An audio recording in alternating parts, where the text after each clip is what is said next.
Hey, what's going on, everybody? This is Tyrone back with Tech Life. And in today's video, I wanted to give you guys my final review of the coverage/performance on the trip that I recently took. If some of you guys have been following me on Instagram, you've seen some of the pictures that I posted. I recently went to Phoenix and Vegas. Starting point was El Paso, Texas. So I had all four carriers on the trip. I was using T-Mobile, a buddy of mine had Sprint, and the other two had Verizon and At&T. The phone that I used was an iPhone XS Max. The phone on Sprint was an iPhone XR, and the two phones on Verizon were the Galaxy S10. Now the trip started in El Paso, as I mentioned, so the majority of the trip to Phoenix was on Interstate 10. And I gotta say, all four carriers had native coverage, but performance was different. So on Sprint, there was in 2017 when I traveled, I had Verizon and Sprint. I traveled that same stretch, and there was about a 30-mile stretch where Sprint had no service and a 3G only. That stretch is now band 26, all LTE. But of course, the speeds are a lot slower on band 26 compared to what Verizon, T-Mobile, and AT&T have rolled out. Now, I do got to say T-Mobile's coverage is quite on par with Verizon and AT&T. A lot of band 71 that I've seen, I've actually seen a lot more band 71 than what I spotted on the actual coverage map, and that was aggregated with band 2. So T-Mobile's performing/coverage was very well on par with Verizon and AT&T on the way to Phoenix. Starting in Arizona, I started seeing band 71 at 10 megahertz, and that same continued throughout Tucson, and then it dropped down to 5 megahertz when I got closer to Phoenix. Now, I gotta say this, and I know a lot of you have been saying it, but T-Mobile is starting to get really saturated in urban markets, and it shows in Phoenix and in Vegas. T-Mobile's performance for me was where we were at was great. It wasn't that big of a deal, but for the money you're paying, AT&T and Verizon are still better in the Phoenix market. They were better at the Diamondbacks game. They were better at Westgate. They were better throughout the trip. There were certain parts of Phoenix, downtown, some other parts where in Glendale, where T-Mobile suffered from a lot of congestion, where AT&T and Verizon just had a breeze and no hiccups.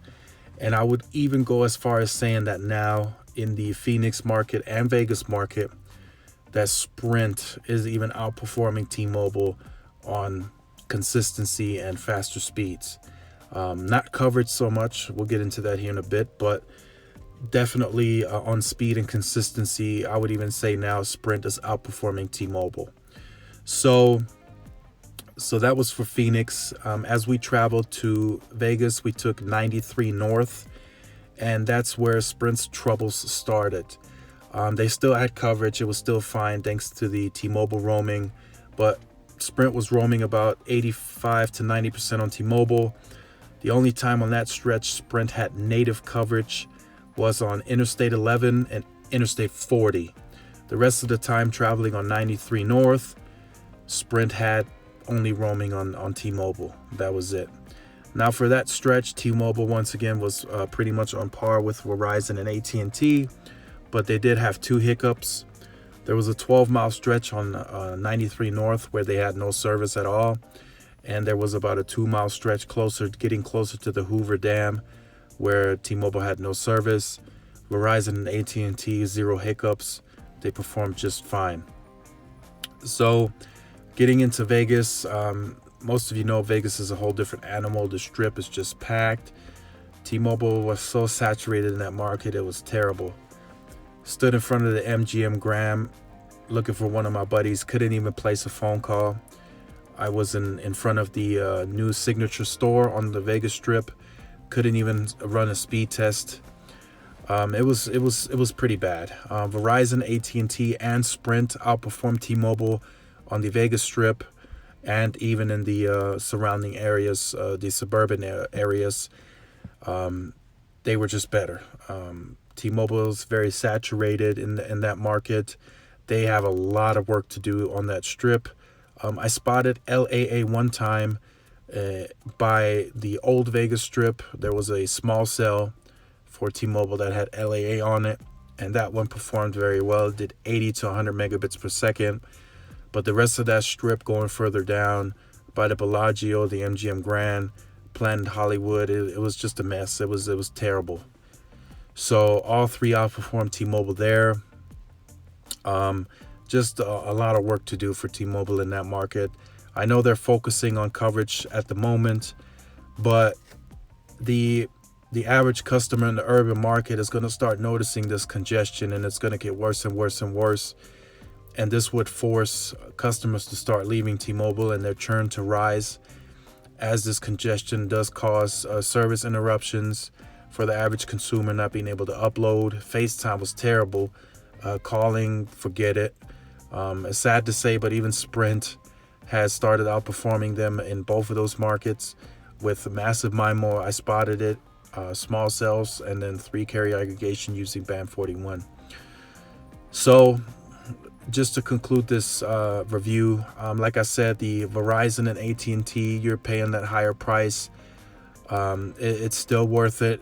Even now in 2019, they are the better performers. They were performing better than all the other two carriers in all three of the markets. So that includes El Paso, Phoenix, and Vegas. Verizon and AT&T are still outperforming T-Mobile and Sprint. Even after all the work that T-Mobile has done so far, they are still outperforming both. So combining the two, I guess from that perspective, makes sense.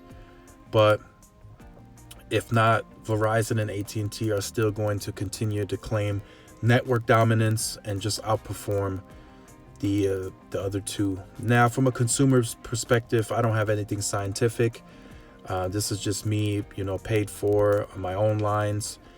And I gotta say, from a consumer perspective, the average consumer that's not into the speed testing, that's not into the network, as long as they can make a call, send out a text, and do the same thing that they were able to do on Verizon and AT&T, they don't mind. And then, of course, they don't mind paying the lower price for getting a better value with the Netflix and all the other perks. But when it comes down to it, testing the networks side by side, pushing them hard, Verizon and AT&T come out on top every single time, even with all the work that T-Mobile has recently done. Now, I do want to say this, the Band 71 rollout, as I had mentioned briefly, is very, very extensive. They have rolled out a lot of Band 71.